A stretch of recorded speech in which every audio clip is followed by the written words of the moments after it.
All right, everybody, welcome to another podcast episode. Today I have Patricia. She is from Australia and she's on an epic journey across Australia painting murals, and she's in the artistic field. So, Patricia, welcome. How are you? Thank you. Thank you so much for having me. Very excited. Yeah, so again, like typically with newer like first time guests, basically, I ask the guests who are they today? Like, what do you do today? What's kind of part of your life today? Oh, um, today I am a nomad, which is probably the most fascinating aspect of this life, meaning I am constantly moving. I live in a motorhome and I do art for a living, but the coolest part is that I wake up usually in different places every morning. So traveling throughout the Australia sounds like you're trying to hit I don't know, maybe every part of the Australia. Australia, for those that may not be aware of, is not a small country or No. continent. It's both. It's pretty big actually. So maybe give a little bit of a background in terms of where have you been in Australia? Like where have you traveled so far, and kind of what is your goal with that? Yeah. So my husband and I, we traveled together. We met in Brisbane and we had normal jobs. We were about to buy a house, that kind of stuff when we decided to try this alternative lifestyle. So we started in Brisbane, and originally we didn't think we will be traveling full time or doing the lap of Australia. We thought we'll be traveling up and down the East Coast. But as soon as we hit the road, we head north. And that's when our businesses really picked up on the road and we realized we can do this anywhere we go. So we went across the top. We saw the Northern Territories, after tropical Queensland, and then down through a bit of the desert in Western Australia, Perth, south of Western Australia. Then Australia is really big. So we booked a ferry to go to Tasmania, and you have to book them a fair bit in advance, especially back then. People were traveling a lot in Australia because travel overseas wasn't open yet after the pandemic. So the waiting list for that ticket to go to Tasmania was really long. So then from Western Australia, we had to drive really fast to make it to our ferry. We spent 2 months in Tasmania. And then since we were closer to the East Coast, we decided to visit family again since we haven't seen them in a year. It was a lot of driving. And then a massive mural project got approved back in Western Australia. So we went across the bottom a couple of times by now. The only place we're missing is the center of Australia. Okay. And in all your travels so far across various parts of Australia, what is like a unique thing that you've seen there that's maybe not typical to the rest of the world? That's a very good question. So many. I've seen so many beautiful and so many strange things. The Australian landscape is really different in different areas of Australia, obviously being such a big land, but probably the most impressive thing was up the north of Western Australia in a place called Broome. They have king tides, so we stayed there a whole month, and the level of water changes by several meters and it changes absolutely the whole landscape. I think Hmm. it's over 10 meters difference. So on a king high is very high and everything feels flat, and on a king low is incredible. And the contrast of the blue ocean with the red rocks there during this phenomena is one of the most beautiful things I've seen. Wow.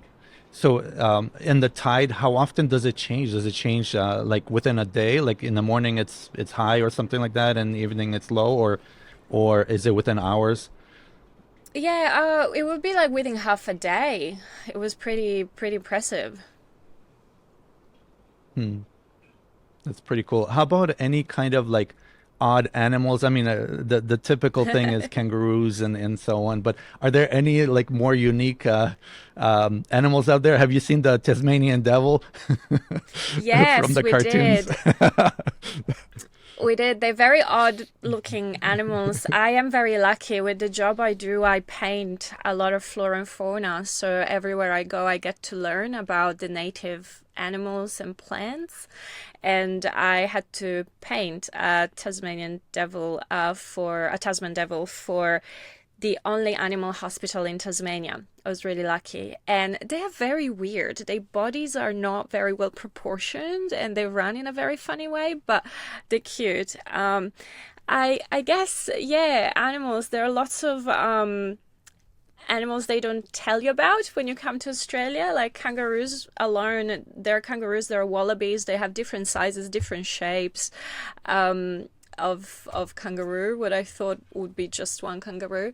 A very cool experience that I had was in the middle of the desert where a local girl took us to a cemetery to look for insects and scorpions and spiders and geckos under a UV torch, like a blue light.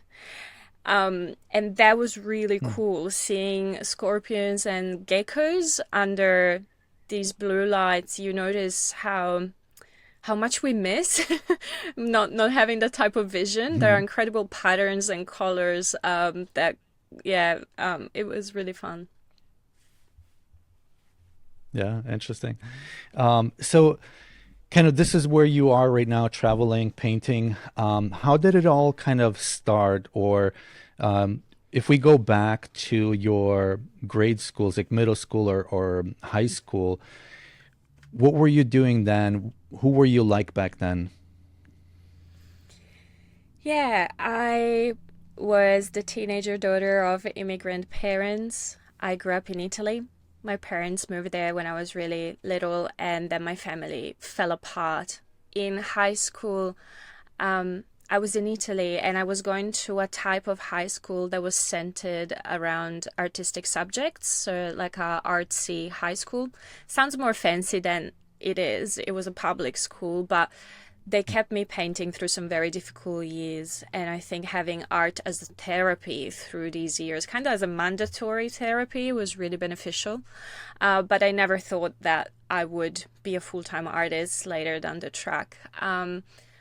At 17, I decided to move out by myself. And art was always a small avenue of making side income, which was really important at the time as I was living by myself. And then there was a bit of a spin of events. I decided to leave Italy and I had a pen pal in Australia. So I decided to raise some money with an art exhibition and come all the way here hoping that life will get a bit better. A lot of people say that this is a brave thing to do. However, I think it's easy when you don't feel particularly attached to the things you're leaving behind. I think this move would have been so much harder if I had a loving, supportive family that I didn't want to leave, but that wasn't my case. I was trying to do some smart choices at 19, which was to learn English and to go see for myself if the grass is greener somewhere else, essentially. Yeah. So you mentioned you were an immigrant. How old were you when you guys immigrated to Italy? And was it from Poland, I think, from where I read your bio, that you immigrated from? Correct. My parents were born in Poland. I was born in Poland. I was moved to Italy when I was two. I was just about to turn 2 years old. So I went to all schools in Italy. I speak fluently Polish and Italian because we always spoke Polish at home. Yeah, so about that age, and I came to Australia at 19.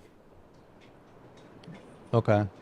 And what was the reason why your parents moved out of Poland? And was it? I'm trying to like backtrack. Like, what was the year that they hmm moved out? Was it after like USSR fell apart? Even though Poland had nothing to do with USSR, but I'm just trying to gauge kind of No, time that frames. was So that would have been 96. My parents had it Okay. pretty good. We were close to the German border. However, they had it good enough to attempt emigrating in a slightly comfortable way, meaning it wasn't a desperate need. They just didn't want to be close to their families. They loved their own Mm. family, but they didn't love each other's families. So they just wanted to go on Oh. their own adventure. And Italy was always and still is very, very romanticized.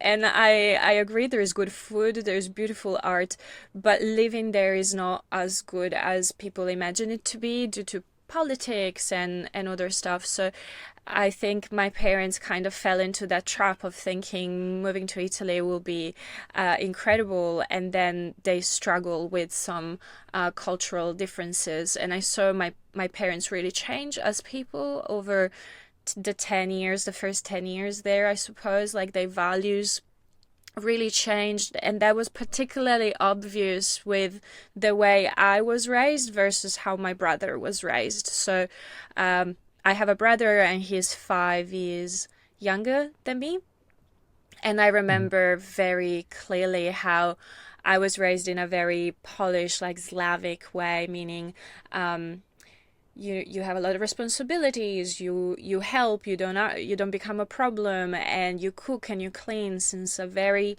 very young age. Whereas my brother, um, as soon as he could speak and use Game Boys and toys, he was like sat in front of a PlayStation and really spoiled. And he didn't even speak Polish at the time. He was just preferring speak Italian, so we would conversate at home and have to speak in Italian to my brother. He could understand Polish, but he just chose not to speak it. So there were a lot of exceptions made for him, but at that point they were happy to blend with the Italian community. So yeah, it was very bizarre. Hmm. And so when you guys moved, what was the area that you lived in Italy? It was in the north. It was a smallish town. The part of Italy I lived the longest in at the time had probably 4,000 inhabitants. So it was a very small town. Hmm. And when I went to art school, we moved to another, even smaller town because my mother got herself into a business with an Italian lady running like a little grocery store. Um, and that's when my family kind of that move wasn't didn't work out well for my family, and this was always in the same area, so we're talking about 2 hours from Milan. Okay. No, the reason why I'm asking is so I'm originally from Ukraine, actually. So bordering, obviously, Poland, neighbors. And I moved to United States with my parents. My parents moved way back in '89. But the way we made the move, we didn't just fly directly to US. We actually went through Czechoslovakia. We took a train to Austria. We stayed in Austria for a month or so, and then we went to Italy and stayed there for like 2 or 3 months. And then from Italy, we flew to US. So in Italy, we stayed in a little town called Latino or Latina, and there's Latina Scholars. So like the mountain one, and then there's like the port, not port, but like a beach area or whatever. So I was just curious if it was like if you stayed close to there, but it sounds like you were more north. We stayed like more south of Rome, Mm. in that area. Oh yeah, Yeah. long way away. Yeah, the north of Italy is pretty overpopulated and over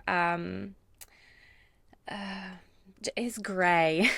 It's a big valley where the Alps shelter from the north and the other mountain range starts just beneath it, and it creates this valley of fog and smog. And there is how you call them, most of the industrial areas and Okay. factories are in that part of Italy, um, and Yeah. therefore the quality of air is pretty bad, and there is also the problem of like acidic rain.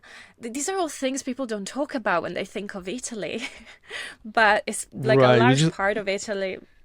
That's the reality of it. Yeah. Yeah, we usually think when we think of Italy, think of like the tropical part of Italy down south. Yeah. Yeah, good food, Um, the beautiful sea. Yeah, it's what people, and look, I miss certain aspects of Italy dearly, and I love going back, but it's so much better when you go back as a visitor. yeah. So, if I may ask, what were some challenges within the family? And again, you don't have to get into details if you don't want to, but what were some challenges within the family that you felt like you wanted to be away from it? Uh, my dad literally just left us. I think their marriage wasn't working really well. They did change a lot as a people when they wanted to fit the Italian standards, and they fell out of love, and they started parenting in very different ways. And my dad just walked away and left my mom going pretty much crazy. I do believe now that I've done a lot of work on myself, and that my mother was probably undiagnosed bipolar, and she would be barely at home. I was a very responsible kid, so she would leave us at home for weeks at a time, because she knew I would take care of most things. So I started working at 14 while going to school and taking care of my brother, so she could go and party and pretend she's single and pretend she doesn't have children. And that was really difficult, to a point that I used to always be incredible student and win scholarships every year, which allowed me to afford art supplies for the year coming.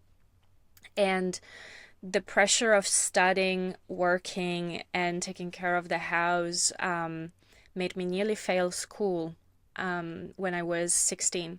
And that was a big wake up call because I didn't want to fail. I didn't want to be that kind of person that has to repeat the year because I didn't deserve it. Like, I was a good student, and my teachers got involved. They knew something was up, even though my mom wanted us to always lie about what's happening at home. And I decided, like, I actually had a very, very good teacher that took me to the side, and she said, look, if you think next year things are going to be different, fail, be there for your family this year, and then next year do it all over again with a better headspace.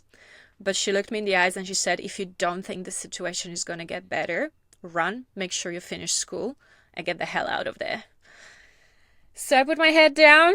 I studied really hard for the remaining part of that year, and I decided to leave. And I was really hoping that by doing that, my mother will snap back into it and at least keep being a mom to my brother. It was wishful thinking. They had a different relationship, so I was always the one doing all the things. She would always rely on me for doing everything at home and work. But my brother was fairly spoiled, so I thought if I exit this equation, she would have to come back home and be a mother because I'm not there to cook and clean, right?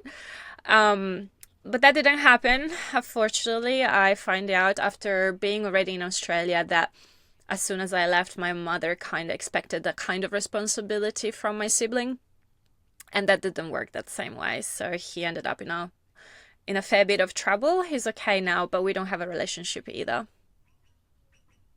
Hmm. What's what happened to your brother? Like, is he on his own now? Like, do you know what's going on? Yeah, he also emigrated. I think he's in Holland. He went through difficult stages with his personal life. I suppose he went through some issues with drugs, with alcohol, with stealing, all of it, all of it really. But then I think eventually he decided that it was better for him also to leave my mother, and he moved back to Poland, which I was very surprised because he didn't speak Polish. So I was like, wow, we grew up, we were raised fearing Poland. Like, if we did something bad, they would tell us, oh, we'll send you to Poland to grandma if you know, if you don't do your homework.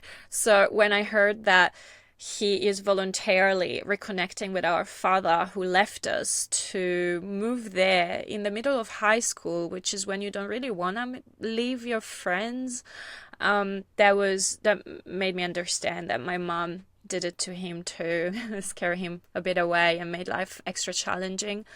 Now he's okay. He's in Holland. I think he still has some sort of relationship to our parents. Um, because I understand that safety net of still wanting some support every now and then, whatever that might look like. I think because I came this far, that wasn't an option for me. It was never offered or it was never really needed. I had it. So, yeah, I didn't necessarily rely on that part of the family. However, I still have family I'm really, really attached to in Italy, which is my mother's mom, my grandma, and my uncle. And I cannot wait to be back and see them. I hope to see them mid next year.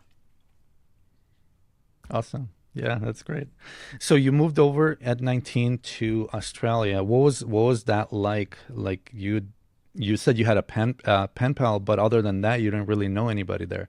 What was life like starting without any support, without any help, like and you're 19 and you got to start some kind of life, right? Like what was that like?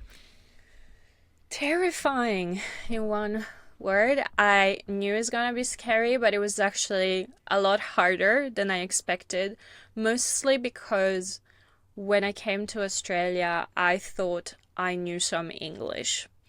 And then I arrived in Australia and I realized Australians speak a very different type of English. And I was studying, I was a student for the first 5 or 6 years in this country, and my first course was English, and they were teaching you British English. And then I would go outside of school and hang with people, and I wouldn't understand what they're saying.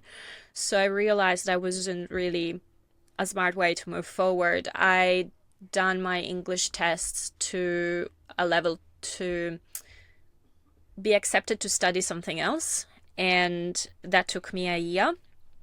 And then I started studying different subjects, which actually allowed me to explore more vocabulary and interact with more Australians. So I went to study diplomas. So I had Australians as classmates, whereas in the English school, you're just surrounded with foreigners and you're very patient with each other. I developed some beautiful relationship that first year, but it's very hard because most people come to Australia to study English and they stay for a year and then they leave. And you can probably imagine this when you move to a new country and you go through such a deep and meaningful experience. These first connections you make there become very profound. And when they leave and you stay, it breaks your heart. It was the most painful year of my life. You just bonded deeply with these people, and they were all internationals, so we all have very different stories and backgrounds, but we had that one thing in common, that we just left everything behind and came to Australia. And year after year, things got a bit easier. Life really changed when I got a job in corporate and I started actually living and breathing like an Australian. I got a bit more stability in my life, and that's when I started painting again. Hmm. And as far as corporate life, what was like, as far as working there for a while, what did you like about it and what didn't you like about it? Oh, I like the buzz. I like the fact that I got a job like that. It was the kind of environment I never pictured myself working in without like a very serious degree, and it felt sometimes like being in an American movie. My office was really fun. It was an IT office, so there was a lot of young people in it, but it came with severe caffeination and then heavy drinking, which it was a side of corporate that you don't see and people don't talk about too often. But I started as an office manager and I was responsible for organizing parties and keeping that office culture really happy and bubbly. And IT people, like especially developers, they just sit in front of the computer, they drink 3 coffees a day, and they're massive introverts. And that's when I realized I'm pretty good at dealing with introverts. I will get them out of their shell, and the office appreciated me for that. I got them promoted to the sales team because I had very good organizational skills and I guess leadership skills as well. I was pretty independent, but I liked making others' life easier. So I started taking on a bit more and showing initiative and even organizing some events. That was fun, but I felt like as soon as I came up with systems and streamlined some processes, then my job was getting boring again. So I was kind of like, by streamlining processes, I was then having less work to do. And you feel extremely guilty when you're sitting in the office and you actually have nothing to do. And I mean, there is always something to do, but you get judged by people on what kind of things you choose to do, or I don't know. I found that part of being in corporate really stressful. The fact that not every day was busy, that not every day I had a lot of things to do. And then I got promoted one more time within 3 years to account manager. I was really good with clients. And that was extremely challenging because suddenly they gave me all this responsibility, but COVID hit and they sent us to work from home. And I actually couldn't Hmm. bounce off my ideas and worries off people the same way I could do when I was in the office. And just before we started working from home, though, there was that culture of you have to take your clients out for coffee, out for beers, out for lunches, and same with your team members sometimes. And I think I went a bit too deep down that path, trying to be the fun corporate person. And I was fairly depressed. I was earning good money, but I was stuck in that loop where on the weekend I would go to the same places that I would go with my coworkers on the week and just do more drinking at the local pub around the corner from the office. And it was compensated with extracurricular activities, meaning I was doing a lot of cool, fun stuff on the side when I could, um, like rock climbing, yoga, fire spinning. These were my extracurricular activities. But it just allowed me to be like the cool person in the office. It felt like all of my identities were split apart at that time in life. Yeah. Hmm. And what was it like working with the introverts? You mentioned you could work with them, but what was like something unique you had to do in order to work with them? Appreciate them. Just appreciation. I think, for example, one of my dearest friends to date, massive nerd, first person I really grew close in that job, but he would barely speak, and a lot of people in the office probably never had a good conversation with him. One of the first tasks that I had to do as an office manager is to kind of clean the server room, which was this closet full of cables, full of old bits and pieces. Now, I didn't have any background with IT. I couldn't tell if something is working or is broken. I didn't even know where to plug half of these things. So, for some reason, I quickly realized that this friend was very, very smart. People would only go to him when they had problems. So I was like, okay, this guy must know it all because otherwise people wouldn't go to him all the time. And I started like slowly harassing him in a very friendly way and just make him feel very valued because that was my first impression of him. You must be very smart. You must be very good at your job. And he was kind of like, oh, I can't believe you think this of me. And I'm like, why wouldn't? I feel like introverts, they're just not made comfortable and not valued enough. If they are in an environment when they feel respected and valued, they actually open up. I think being an introvert is just a little bit of a shield, and I see that now with the creatives that I work with as well. I Just a very fun anecdote. I just ran my first artist retreat, and there were artists from all over the world there. There was a group of 17. And before this retreat, I started receiving messages from several people joining saying, oh, I need to apologize in advance. I think I'm going to need a lot of solo time. I'm an introvert. I don't know how I'm going to go in this group environment for a week. These people that sent me messages were the life of the party. They were Oh yeah. talking to everyone, painting with everyone. And I remember at the end, I took a few aside and I'm like, do you remember that you told me you were an introvert? Like, were you kidding? And they were like, no, PJ, this was just the most beautiful experience of my life. Everyone is like me. I really feel like I could be myself. So once again, I think being an introvert, it just means you're not comfortable probably in the environment you are. That's why you're labeled introvert, because when you are comfortable with the people around you, you do tend to open up, in my experience. Right. Yeah. So then you kind of got tired. You said you were even depressed in the corporate environment. Is that when you decided to try to do something on your own, or you did something else before opening up your own company? No, so it was an interesting transition. I was trying to swap my weekends for something more productive, and I wanted to reconnect with my creative child and be more productive in a creative way. And I got offered a position as an art teacher to run like painting classes on the weekend by different people, and I saw that as a sign that I should say yes to it. So I started teaching classes. However, that didn't solve the drinking problem, because a lot of these people wanted me to teach paint and sip classes. So I was constantly surrounded by drunk people trying to paint.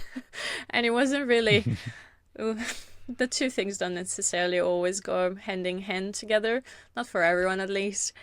But that gave me a little bit of an insight in how it is to run my own business, because I had to start invoicing, I had to advertise these painting classes, and suddenly all that experience in studying business and management and see it work at such a large scale at work helped me in my little world as a self-represented artist.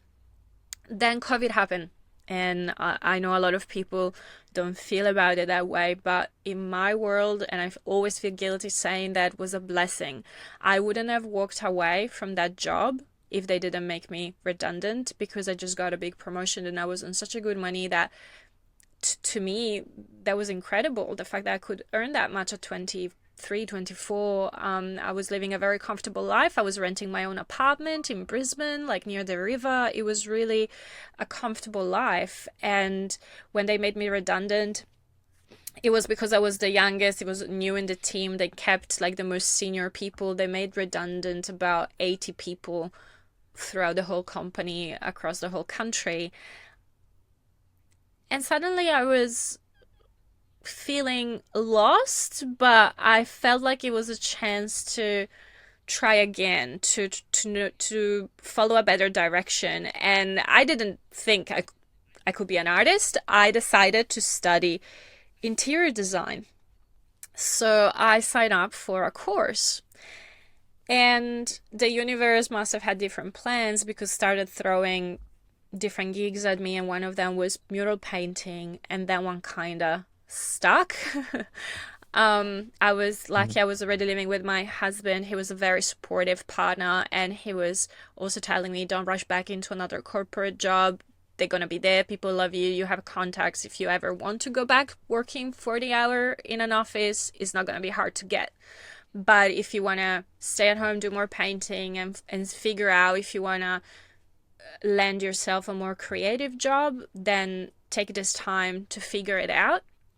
And look, money wasn't comfortable, so I ended up working for a hematologist part-time. This was really weird, but an art client put me in that position. That was his father, and he knew that I was good at managing places, and his dad needed that, so he offered this position to me, and I thought that would be a safety blanket. So to have that job, still make, a basic income, and really give my creativity and my creative business a shot, would be a good way to trial it out. But what happened was, working for a hematologist during a pandemic was extremely hard. I felt like I couldn't go anywhere. and risk to bring any pathogens back to work, because most of our patients who I was growing really fond of had leukemia and pretty much non-existing immune systems. So it made a very difficult time even more difficult. And I lasted probably on and off about 4 or 5 months. And at the same time, I kept painting murals. And it was a pretty interesting contrast of working by myself, painting some walls where I barely needed any human contact, and then going to an office surrounded by ill people and driving in traffic for 1 hour every day. So even though it was only like a 5 hour day, it was a 7 hour day with the driving. That's why murals were so good, because I would try to paint murals near the office. So I would be painting during peak hour and then drive home extra tired, but at least without traffic. So I did that. And the murals started bringing more money than the whole week at work. And it doesn't take a genius to be like, okay, hold on a minute. If I just made, $1,200 painting for 2 days, and it took me a whole week of driving and sitting in the traffic and sitting in this office to make $600 after tax, I should swap this over and paint more. And when I told the doctor that I was leaving, I actually had his full blessing, because he was very excited every morning to see the progress shots of my murals. He would be like, "Oh, come here, show me how's it going." And then when I decided to resign, he was like, "Oh, I was wondering how long it's gonna take you." And I'm like, "Okay." Yeah. So yeah, that's how it worked. During all of that time, did you have any kind of mentors? Did you read any books? Did you look to any place for additional guidance or information or wisdom in starting your company, in kind of transitioning into doing things yourself? This is a brilliant question. Yes, I had. Let me think. It was an interesting sequence of events. So I don't have anyone in my family that's really a business owner, so it was really difficult to find role models or guidance, especially when it comes to artists. Like, artists that make money don't talk about it as much as they should. And when we think about successful artists, we think of the artists that are dead, that are famous, like Monet, Van Gogh, right? So you can't ask them for business tips. And they weren't even successful, apparently, when they were alive. So that's a bit of a bummer. And then the artist that everyone knows when you talk about mural is Bansky. And nobody knows who this guy is. So I can't even go ask him for questions, business or mural related. Plus, he paints on walls. I don't think people really pay him for it. So it was very difficult to find someone to ask questions to. And I feel like I felt at the time like my best shot was to look for mural artists painting murals and literally go and try to talk to them, buy them a coffee, and try to get some information out of them. I tried to reach out on Instagram, and that was hard. People will not want to talk to a beginner. I think I reached out to 20, 30 artists, and only 2 go back to me. And unfortunately, one was in Sydney. For some reason, I thought he was in Brisbane because he painted in Brisbane. And another one did eventually get back to me. And he is still my mentor today. His name is Drappel. I owe him a lot. He taught me how to use spray cans, but more than anything, he showed me he lives and breathes mural. That's what he does every day. And by getting to know him, I realized this can totally be possible. You can just paint and love life and make money and support yourself with it. So this is the only in-person mentor I had at the time. When it comes to book and podcasts, there is a beautiful book called Art, Money, Success by Maria Brophy. And it's a pretty good book the way it's structured. Maria is the wife of Drew Brophy, and he's an incredible artist who started painting on surfboards. He's, I think, based in Florida. And she has been his kind of manager for better part of 2 decades. And that book really explains what they went through and how an artist should approach being both an artist and a business owner. And I felt really, really inspired by that book, to the point that it made me value my skill set so much more through what I've learned in corporate and what I studied. And I saw that as a value, not as a crutch, because when you are creative and you have to split yourself into a job like an office job, you feel like you have been depriving your creative child, and you feel almost guilty that you didn't spend more time working on your art. But when I read that book, I realized, no, wait a minute, maybe actually spending that time not prioritizing my art but prioritizing the skill sets, I actually have an advantage now, and it was a good choice. And now I'm gonna, experiment with combining the two together, and I'm gonna be more successful. And I generally believe that's why now I'm so comfortable, and I can paint every day, and I don't have to choose between making money and doing what I love. So when it comes to painting, do you only paint like outside buildings or walls and so on, or do you do inside murals as well? And not just wall murals, but like canvas murals. Yeah, paintings. I live in a motorhome, so painting on canvases is a bit restrictive these days. I try not to make a mess inside here. Honestly, we just upgraded to a much larger motorhome, a Winnebago, but for 2.5 years I lived in what is essentially a very large van. So we had a hot shower, we had a big bed, we had a desk and a whole kitchen, but the space was very narrow. So I have books and books of sketches and watercolors and little paintings that were manageable either inside the van or sitting outside at the park bench, but not canvases, not now. Whereas when it comes to murals, I'm open to painting indoor and outdoor. It's very good to mix the two because the weather is not always great for only outdoors projects. So I try to scatter the large outdoor work with some indoor murals. Hmm. That's nice. So it just kind of reminded me of actually a friend of mine that I interviewed. I think it was either like third or fourth, maybe fifth episode in the beginning. He's he's been painting murals, but inside, not outside, inside. So he will kind of do even like 3D type of murals. So Oh, nice. he'll make like faux columns and things like that, and kind of put murals on the ceiling and so on. So it was kind of interesting as well. It sounds like you do more outside, right? And he does more kind of inside the homes. Yeah, that's Yeah. a You're beautiful craft. What he does is extremely difficult. I'm not even sure I could pull it off. I've tried only one of those type of paintings early on in my career for a patient of the clinic I was working at, and it's it's challenging. But what I love is that when you paint larger, you move your body a bit more. So when you paint indoor, the murals are smaller and you paint almost like a canvas, and you paint in very uncomfortable positions for very long.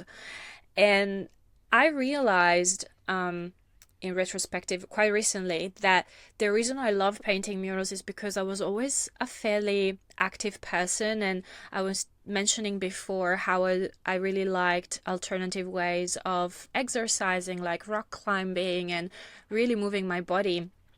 And I felt like my identities were really split between this adrenaline junkie and this artist that would sit at home at night and paint on a canvas. When I started painting murals, and especially large outdoor murals, these two identities combined. Suddenly I was feeling that adrenaline rush of being high on a ladder or moving my whole arm to draw a circle by painting. And I think that really got me excited about this job. And that's when I felt that this was the direction I wanted to pursue harder. With mural painting as well, when you paint outdoors, you're allowed to use tools like sprayers and spray painting cans, which were a new challenge for me as an artist. Not many artists get to use them or let alone master them, but they are such a brilliant tool because the paint comes out in such a way that can easily cover very uneven surfaces, bricks, and it unlocks a whole new set of canvases that you wouldn't be able really to paint on if you were just to use brushes, because it would either destroy your wrist or just not create that same effect. What also did to me is unlock a new set of colors, because spray paint is so much brighter than wall paint, which is what I usually use for murals, like exterior wall paint. And so suddenly my art matched the way I see the world, so just brighter, more saturated, and that was a very fun thing to do, yeah. So, if you were to give some advice to somebody coming out of high school and they're undecided in terms of what they should do with their life, like whether they should go pursue more like college, university, more education, or whether they should just jump into some kind of career, trade work, or whatever it is, or maybe go into military, or whatever other options there are out there. Like, what would be your advice in terms of how they should make this decision, or how should they kind of analyze and figure out what would be best for them? Oh, that's a really profound question.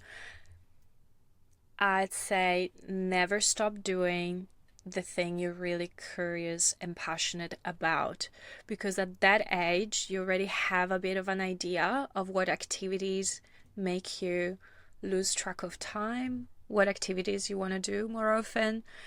My biggest advice is just don't stop doing that. If you can do it through school and education, pursue it that way. But not everything that you're gonna feel passionate about, unfortunately, exists in the schooling system. So if you can't study the thing you're passionate about, just find something that goes hand in hand with it. And as a side, maybe a little bit biased note, if you don't know what to study and you want to study something, study business. Be smart. This world revolve around business or anything related. So if you want to study some psychology, just because you're gonna stay surrounded with people and you're going to have to be part of society, and hey, this comes from a person living on the margin of it, but you still have to interact with society and you're still going to have to make money. So thankfully, at least those subjects are covered in conventional schooling. So pursue something clever, but never stop doing what you really love and passionate. And if you haven't found that thing you're passionate about, just keep being curious about things and trying new things until you find it, because there is nothing as fulfilling as doing what you love every day. Yeah. And as far as you mentioned the universe, as far as spirituality, God, religion, and so on, what's your view on that realm? Ooh, I was raised in a very Christian way. I now think that there is definitely a meaning to things, and there are exchanges of energies, and things do happen for a reason, in a way that you will be stirred on your path, and things will become easier when you acknowledge that there is a path and you feel excited about it. I think reading into things can be a double-edged sword. Like sometimes you can read too much into it, sometimes you don't. But for me, it was always very intuitive, and I feel the universe is giving you signs. And if you read them, you'll get places that you meant to go anywhere, just a little bit faster. That's kind of my stand on it. So you grew up as a Christian. What's your view at the moment? Like, what's your personal belief? I think people need to believe in something. And think that when you go to church, you're essentially almost meditating. You're bringing back stillness in your life, you're finding a sense of connection and community. And that's not very different from people that do meditation or try to find community in alternative spaces. Ultimately, what humans need is connection to the universe and connection to one another. And that, to me, that's my view of religion, and that's my view of basic human needs. And I think we are creative creatures, and we found different ways to justify this need and find fulfillment of this need.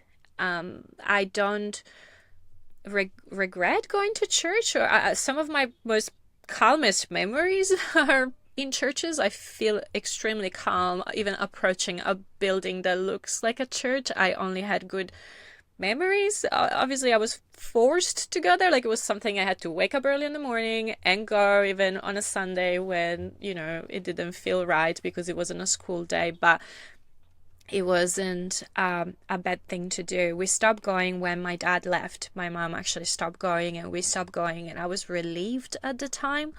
When I came to Australia, I struggled understanding which church to go to. Like, in Italy, it was simpler. It was only the church. Whereas here, there are Anglican church and other different religions.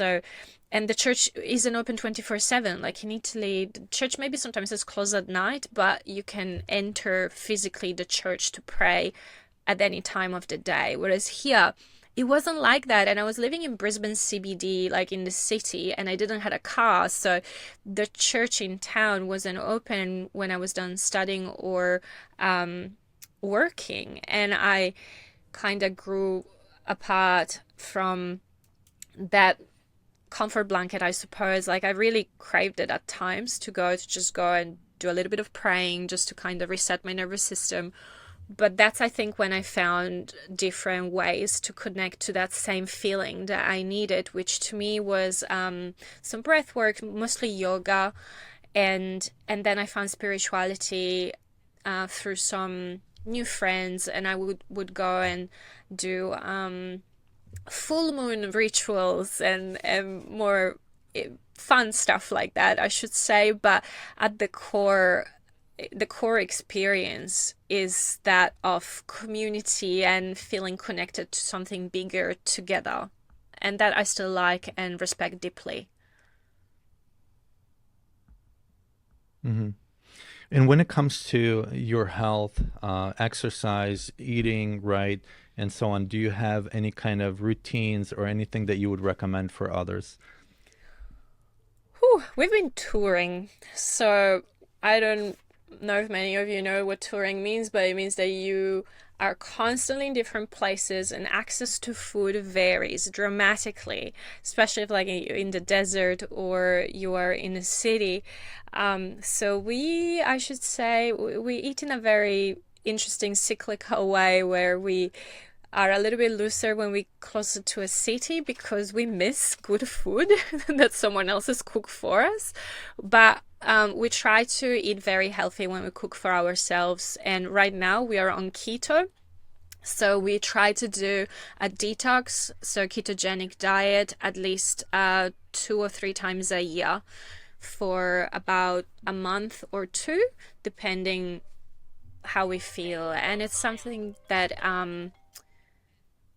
I love. I love being on keto. It's hard. It's very hard to eat with people, but it brings a level of energy and focus that is very sustainable and incredible to experience. And I didn't know that the body is capable of such level of energy and constant energy until we tried it out of curiosity last year, because we were getting a little bit round by eating out all the time and eating relatively unhealthy pub food mostly. Because at the end of the day, when you paint for 8 hours a day and then you pack up, and then you go and you want to find a place to park for the night, the last thing you want to do is a big cook up and then clean. Sunsets in Australia are pretty early as well, so if you want to live the way we live and eat later at night, you will have to have the van open. That means bugs fly in. It's just too messy, so you just opt on the easy thing, which is eating out. And that became a bit of a problem for us because we were aware that wasn't healthy or good for finances, by the way. So we decided to look into different diets and find something that would make us excited about trying new recipes and bring us together, cooking and meal prepping. And that for us was keto diet. Hmm. And then, as far as what you do with the murals, services that you offer, what does that look like? What do you include in your services? Yes, so we offer mural painting, but it's a solution. So a lot of customers want murals either to enhance the buildings, their businesses or their houses, or they want murals to enhance the community.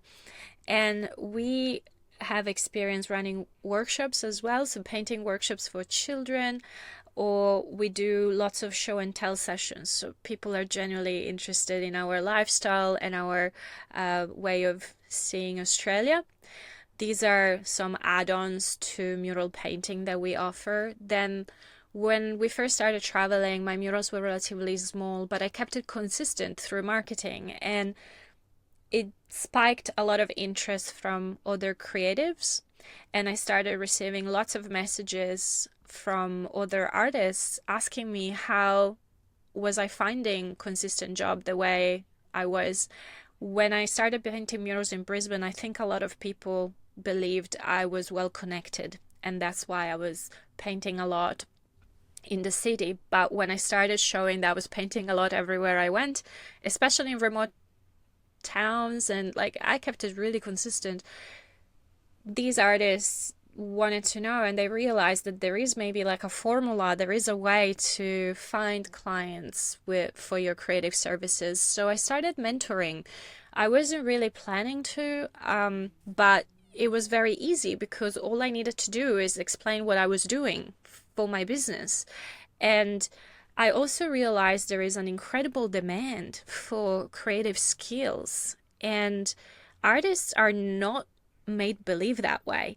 We are often underpaid, we are often considered hobbyists, and school makes you believe that art is just like a hobby and is great as a therapy, but you kind of grow when you grow up as a kid, society makes you believe that that's not an avenue for grown-ups to make money or to do anything with their lives. And I realized the opposite was true, and I felt like I was sitting on this secret that I didn't want to keep for myself. I was like, no, oh my God, let me tell you how I'm doing it. You do it too, because I am so freaking happy now, and I want you to experience this deep level of happiness. And it comes not just from the money. Money is such a icky word for a lot of people, but through money comes appreciation. Money is an exchange of energy. People want to give you something as a thank you for the gift of art and creativity you bring into them, to their business, to their houses. And it's just standardized in society that money is that common currency that people exchange when they receive value. But what happens as an artist when you receive money for your art, you get validated for hundreds, if not thousands of hours of work that you put into crafting, into bettering your craft since you were a kid. Because most artists, if you ask them how did they become an artist, they will tell you, oh, I was always a creative child. We spend thousands of hours to do that, to get better at it, and when finally people pay you good money, it just feels so good. It feels like, oh, I can keep doing that. Oh, I'm gonna keep exploring all these different mediums and things in my head, and the world needs to see it, and it's very validating. So I wanted to explain to artists how to find more of that validation, find more of people that appreciate what they do, and show them that they are really out there. You just need to learn how to connect with them. And so I started offering like consultations at the beginning. I was doing it for free, and then it was consuming every single free hour of my day. I was just constantly on the phone, sending videos, having phone calls, being like, this is how I do it. And then I realized there's so much to talk about. It's not as simple as go tell someone that you paint murals. Is a whole spectrum of activities that you could be doing. And before you start doing these activities, you have to present your portfolio a certain way. And all of this became then a course, and then that evolved into a program. And I am a little bit of a perfectionist, so I was like, this is not good enough. I can build this better. So last year in November, I rented an Airbnb, and I just developed what now is the Mural Nomad business program, which is made of 7 courses. And I offer this as a year-long mentorship. So initially it was 6 months, now it's a year, because it takes long to establish a business, a high-earning business. And what I realized through my experience and through mentoring others is being a creative and being a business owner are probably 2 of the most vulnerable and difficult things on the planet. And when you put them together, you get the craziest roller coaster of emotions. And I love being there for people going through it, because I struggle so much finding someone like a mentor, like I was telling you before. So if I can mentor as many people as I can, that will make me even more happy than painting walls. And that's really what's happening here. And in terms of customers or clients that you mentor or you coach, what kind of customers do you get? Are they all like eager to learn? Are there some that you'd rather not have? What is that experience like? Ooh, this is a very good question. I actually turned down more people than I accepted in my program. And yeah, it's hard, but I think I have to be honest with the kind of person I can help. And there are some prerequisites for it. You have to be coachable. And you can tell quite quickly if someone is full of ego or is willing to admit that they have areas to improve and they need help with something. And it's funny because they would apply for the program, but then they will be like, oh, I don't want to be part of the group coaching calls, or I don't want to meet the other artists. And I'm like, well, there's so much to learn from one another. I created this program in a way that not only I'm allowed to give value to them, but artists give value to each other, which is probably the most valuable part of that program, to be completely honest, since the artists there come from all different walks of life, but also they have experience in slightly different ways of the same job. So it's like having a hub to brainstorm, like hive brain. And it's funny when people don't want access to that and they don't see the value in it, and that usually gives me a bit of a red flag that that person is not really willing to learn as much as they think they are. Another type of person that I don't know how to help is someone that comes purely from an abstract art background, and that's because I market like my skills are different. I come from a traditional background, and it's not to say that abstract artists cannot make a full-time income painting murals. I just haven't experienced it. My commissions have specific scope of works. My clients tell me what to paint, so I think I can help better artists that can deal with commissions. But honestly, there are people in my program that are beginners and very well-established artists. What I'm teaching mostly is business. So if you are, what I'm particularly passionate about is helping 2 kind of artists. The artists that I know are better than me and are not making more money than me, because that drives me crazy and makes me feel like the world is an unfair place. So I'm like, cool. Like, I really see these incredible artists and I'm like, oh my God, I can teach you how to make so much money.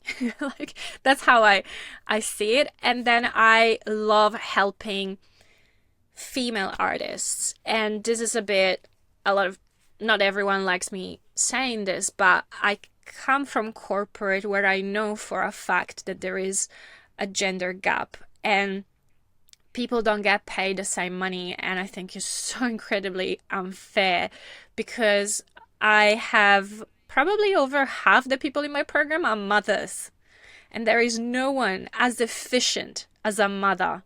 And they are killing it in business because they only have this much time and they're making the most out of it when they have to do marketing or when they have to work on their business. And I love working with them because they get shit done.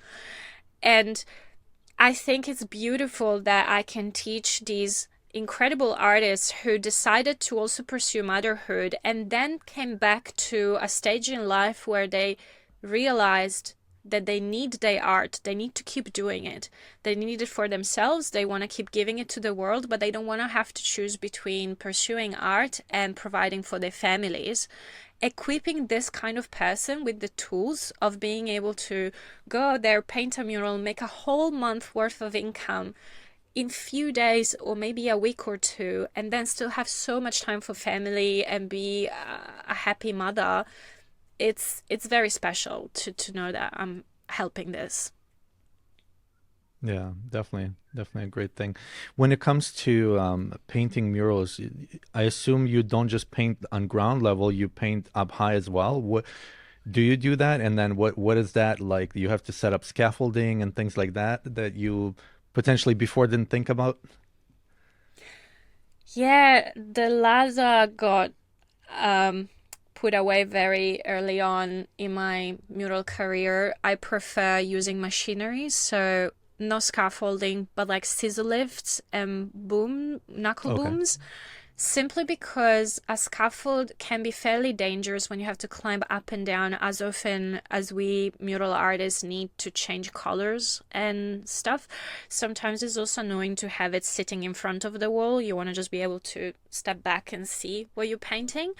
And also, if you paint in a scaffold and you have to climb up and down and take your paint up and down, the duration of the project will be longer. So hiring a scaffolding might be like $100 for the whole week or two even.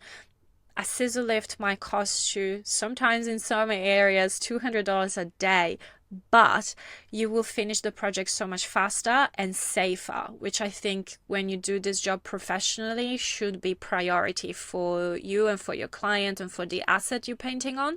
So it was a bit intimidating getting comfortable using that type of machinery. I think I was particularly lucky because my husband had experience with this kind of machines through his past jobs. So he was always very patient and kind and letting me figure it out in a very safe environment. But ultimately, there are tickets and licenses that you can go and take. And I recently did one for machines over 11 meters, and that allows me to go up all the way to 30 if I was to land a massive project. And it's a bit intimidating to go to that learning environment when there's only big guys pretending that they want to study, but really they just want to get their ticket and go home. Whereas I was really genuinely interested in all the questions and the risks and understanding. I really like understanding things thoroughly. And when I went to this course, I realized that they're kind of teaching you how to do something, hoping that you go back to your workspace and someone will mentor you through it further. And they don't take into consideration people like me. They are business owners and they need to use it in interesting setting and environments. But yeah, it's fun. It can be scary, but when you're up there and you're painting, you're having fun. You're isolated. There's some birds that fly around you. It's a bit weird. It takes some time to get used to paint at heights, meaning the lift can sway with a little bit of wind and it tenses your body. So you tend to hold to paint brushes with all your energy and your grip start hurting, and you need to like learn how to relax and know that you're safe and that you just have to breathe through it and relax your body. Otherwise, you're going to be tired within 4 hours. So yeah, you have to readjust your painting time and energy levels when you paint at heights, but it's fun and it makes large projects really fast to use machinery. Scaffold not as much, but if you need to get up there, you need to get up there. There's no better choice. You might as well use a scaffold. Hmm. And as far as art and therapy, how is art therapy for you, and how does that help you? How does art help you with your mental, kind of mental health? That is a lovely question. I love talking about this because I think art can be therapy to different people in different ways. The way I find it therapeutic is accessing flow states. So when I'm painting, I believe I'm most of the time in flow state, meaning my body's kind of doing its thing. I reach a level of calmness and stillness, and I can tap in and out of it very easily now because I've been doing it so often. I think being in that level just calms your nervous system, grows your confidence, is so beneficial. You can tap into this level of being by doing lots of activities. I mentioned before I was doing fire spinning. My husband, that's how I met him. He's actually a flow state coach and does a lot of research about this and how it's beneficial for people in different industries and sports people. I think for me, painting murals and being able to just be myself and be with myself in my head in a gentle and kind way is the aspect of my life now that is the most different from when I used to work in an office. When I used to be in an office, I couldn't be alone with myself. I had to be busy. I had to be drinking. I had to be with people. I had to be constantly validated. When I paint, it's just me, myself, and I. If there are issues, they will come up. You'll have to work through them. But I think because I'm painting so much, I'm giving myself all of the time to do that, to just check in with myself, with my body. And what I'm painting is not as important. And a lot of artists don't like saying that or thinking about it that way, but I love painting in the act of painting. I love the challenges of coming up with a design. I love seeing the design come to life. But when you paint murals, everything is so large scale that really you're just slapping paint together on a wall. And it's just my way to access flow state. And I love it. And it's very addictive. That's probably all I have to say about that. Yeah. So you mentioned that you like the process of painting. So would you say you like kind of the journey of painting more than the destination of the end result of painting? Yeah, that's a very good way to put it. I've learned to love every single aspect of it. It wasn't always like that, especially I had to learn how to do digital designs. And that was a whole new challenge because coming from a traditional art background, I always painted with hand. I always done sketches on boards. And when it comes to murals and making your client understand what you're trying to paint for them, you have to help yourself, equip them with that vision before actually you paint it. And I realized very quickly that doing sketches was very slow because if they wanted a change, I had to do a whole new sketch from scratch. And that's when I realized by doing some research and listening to podcasts that if I learned either Photoshop or Procreate, that would make this process faster. And I think especially as a artist for hire, is my job to make sure that what my client wants aligns with what I'm about to paint. And reality is a lot of people out there are not visual people. If you tell me, imagine a blue tree with pink apples, I can see it in my head, but a lot of people struggle with that type of visualization. So it's very important for creatives like me to be able to align the two visions, and the best way to do it is through a digital mock-up. And that was really challenging to learn because I don't like technology as it is, and bringing something I'm very passionate about that I almost consider sacred, like creating art to a digital device, felt really sacrilegious at the beginning, and it felt like a whole new tool to learn.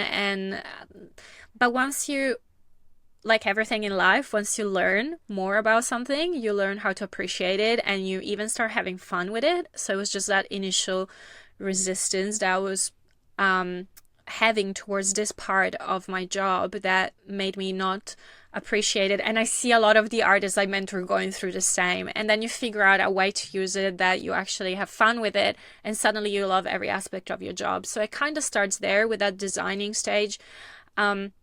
I also love doing site inspections and solving problems. So as a mural artist, you also have to be a bit of a tradie. You have to fix holes in walls. You have to know how to be just a wall painter, how to prime things, what a primer is. and know how to explain this thing to your client in a way that they make sense, because murals aren't cheap, and they aren't cheap because if you want to do it right, you need to prep the wall, clean the wall, use the right products, not just random paint. So you need to become an expert in that side of things as well. And I learned to like that too, because there is a lot of knowledge to be found there. And paint brands developed their formulas over lots of research. There is a reason why they spend so much money researching better technologies. And when you learn that aspect of your job as well, that's when you actually can sound like an expert. So you're not just an artist, you're actually solving solution, like offering solutions by putting art on a wall, but there is a world of knowledge behind it. And finally, painting. So the acting itself, if you take care of everything else and then you start painting, you just put your music on and it just happens, and it's beautiful and it's fun, and you finished work and you actually energized, like your body is sore, but you just had a ball. You're just like there in the lift painting a wall, being like, how am I so lucky that I'm making money with this and I get to spend my days doing this? Yeah, that these are the different stages of work, of my job, and I like all of them now. What kind of technique do you use to transfer your mock-ups or your small kind of designs onto the wall? Do you use like a projector? Do you use just kind of go between a window and this to do this curve like manually? Pretty Like what do much, you pretty do? much what you just said is what I like doing. I help myself by putting a few extra markers. So I like using masking tape. I just have masking tape in different colors and I create little marks all over the wall. And then I use any digital tool that allows me to overlap the picture of the wall with the picture I want to paint on it. So I have a bit of a guidance. So I'm like, yeah, that line is between the window and the door, and then there's a flower next to the door, and I know the proportions. And I don't use projectors. There is nothing wrong with it, but I just find them extremely unpractical. Like, you need to wait until it's dark enough. You need to position them at a certain distance. You need to make sure that no one bumps into them or steals them. Like, it's just a level of anxiety that I don't really need in life now, or don't appreciate anymore. And so I call it squiggle gridding. It's called squiggle gridding, what I do instead. And I think it's also more entertaining for people when they watch you doing it. I always get a bit of comments or like dirty looks, being like, what is this girl doing? She was supposed to be painting and she's sticking tape all over the wall. What a waste. Like, yeah, you get some funny reactions. But then when they see the drawing come together very quickly, they're like, oh, there was a reason behind it. And so I like involving people. Watch you. You have to be comfortable with being watched a lot when you're painting publicly. So I'm not saying put up a show, but make it interesting to see. So, two more questions that come to mind related to this. One is, it sounds like you're very curious because the way you described how you learn things, you get into the details, you want to know kind of all the details, not just to pass the test, but you want to know that knowledge. So, have you always been curious? Do you feel like you were born curious, or did you develop that curiosity? Isn't everyone born curious? I think I was definitely born curious. I think we get, yeah, um, coached out of curiosity almost through Maybe society. that's what it is. But I remember being a curious child, and I am not curious towards everything, but I definitely enjoy going down the rabbit holes about the things that I find interesting. And I stay open-minded, and I think traveling has helped enhancing that, because there are things when you travel that initially, if I was only going on holidays, I wouldn't have gone and inquired about or investigated. Whereas now, for example, we travel Australia so far and wide, and initially we would stay coastal because we really like the beach. But after you've seen 400 of them, you start craving something different. And suddenly the deserts sound curious and you just want to go and see what you're going to learn there. And you're kind of teaching your nervous system that there is wonder in everything. So when you meet someone that runs a pearl farm, you're like, hell yeah, tell me everything about pearls. I want to learn. Or you go to an alpaca farm and you're like, tell me everything about why they are different colors and why this one is more fluffy than that one. And tell me how you got to work here. Like, you just bring back that curiosity to your everyday life. And if you live that way, it really feels like you're living a million life every year. And that's what I love the most now of our nomadic lifestyle, is that I feel like I get to be curious and explore curiosity every day. And as a result of that, I'm just learning so many new things every day. I'm making so many interesting connections every day with people that maybe before I would feel like I didn't have anything in common with. But that's the beauty. You don't have to have things in common with people. People that are like you are actually, if you think about it, more boring, because you already know how they think. You already know where they come from. But go have a chat with a girl that lives in the desert and she only sees humans every second week. Like, that type of people will blow your mind. And that's what really entertaining to me these days. Just find different realities and explore them and see what I can then integrate back into my life and my practice. And when it comes to murals and painting in general, do you have any kind of drive or urge to be like the best of the best, or like what's your view on being the best there? No, I don't see other artists are as competition. I definitely always had this view of we're colleagues. We're having a very similar experience on this planet where we have this urge of expressing ourselves in a visual way.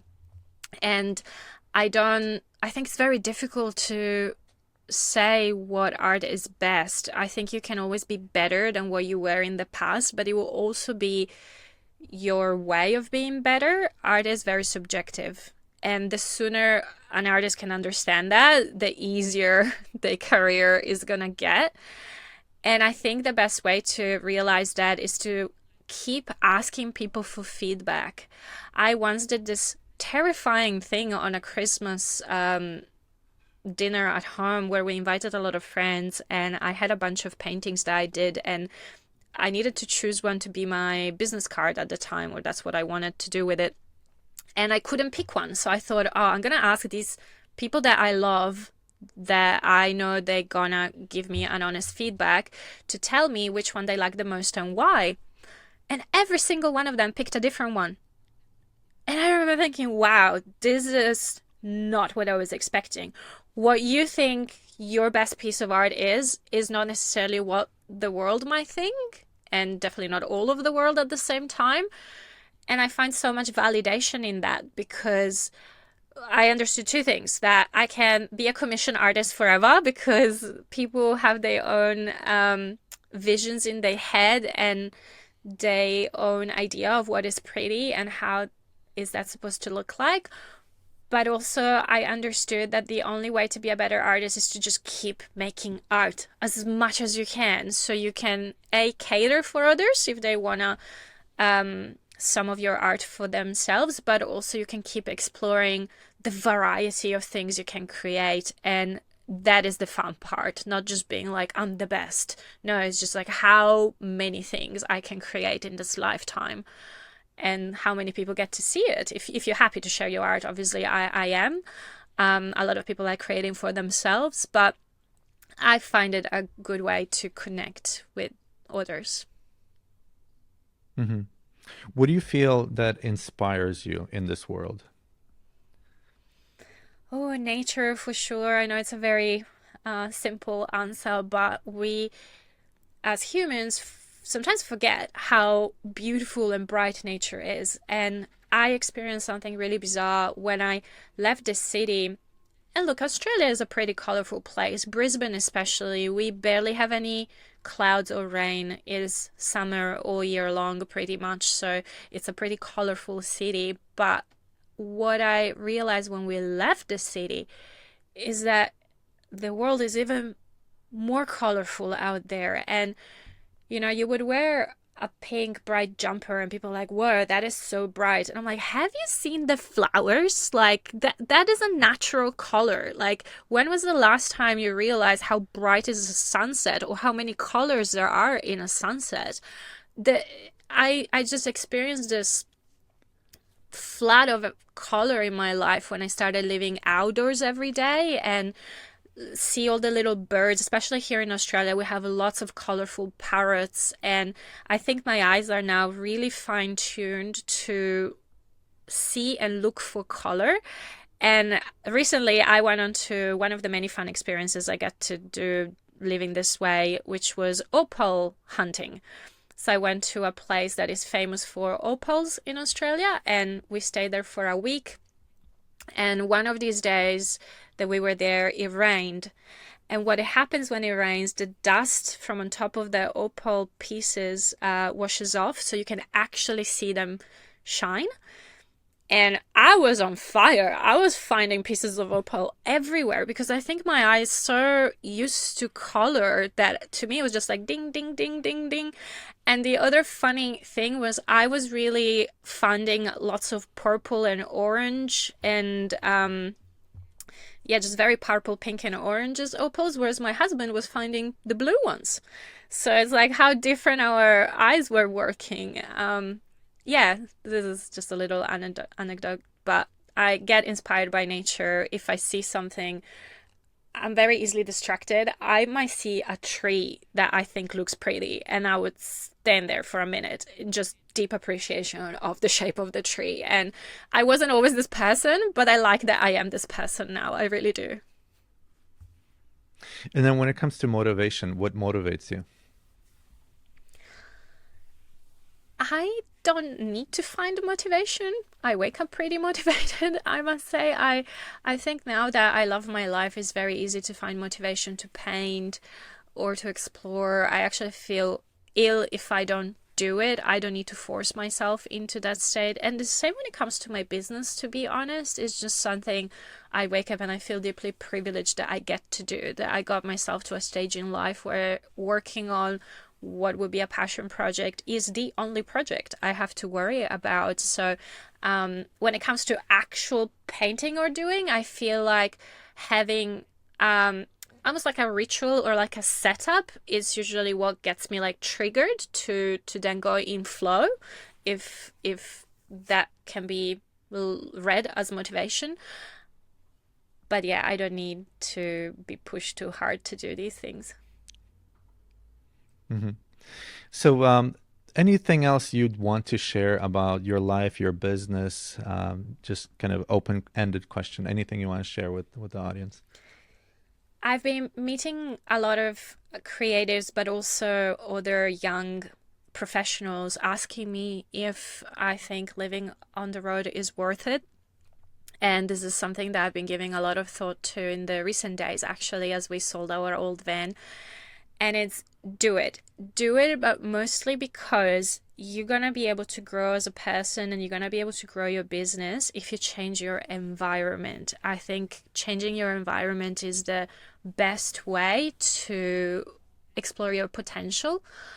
And what van life does to you puts you in the best environment that you can have for thriving, meaning less distraction, more connection to nature and all the stuff that you need for mental health, for good mental health, but also gives you that freedom from the society expectations. Like the thing that I miss the least is having to attend events just for the sake of it, just because my friend invited me, just because it's a family event, just because you have to go, just because you have to show your face. I don't miss any of that. I don't connect with people unless I want to. We live now a life where we can really do only what we want, which sounds so empowering, and it is. It really is. And it sounds a little bit snobby, but you become very protective of your energy once you recognize that it's all up to you and you don't have to give it away freely and you don't have to share it with people that drain you. So, for those who wonder how they can achieve more things in life, how they find more happiness in life, just find an environment that allows you to do that. And if you have been considering of hitting the road one way or another, you message me. I will encourage you because I think that was the best choice in my life. Awesome. And just two more questions. One is, what does the world need more of today? Oh, kindness, as always. I think that's a very good. But I, and on this topic, it's not just this simple, but I think when people love what they do, they tend to be more kind.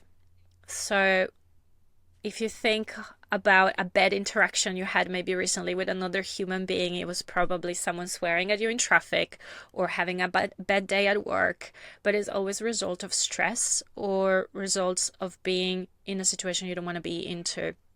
So I think that the world needs the most is people aligning more with their dreams and be around on the street, walking in the shoes of a fulfilled person. If more people pursue their callings and their curiosity and worked harder on their dreams, we will have a society made of happy and fulfilled people and therefore kinder people. And I deeply, deeply believe this. Hmm. That's, yeah, I definitely agree with that. As far as people reaching out to you, where can they find you or your business? Any like your website or whatever you want to give to people? Pretty easy to Google. It's Mural Nomad. I love that because my name was never simple to pronounce. So when I rebranded to Mural Nomad, I love that it's just simple for people to remember. But I am the most active probably on Instagram, which is mural_nomad. And my Facebook page has a lot of our both murals and travel photos and videos. The website is best if you want to work with me. Awesome. So Patricia, thank you so much for joining, for sharing your story, sharing a little bit about your company, what you do, techniques, everything else you've shared in this episode. So thank you so much. This was really fun. Thank you for having me.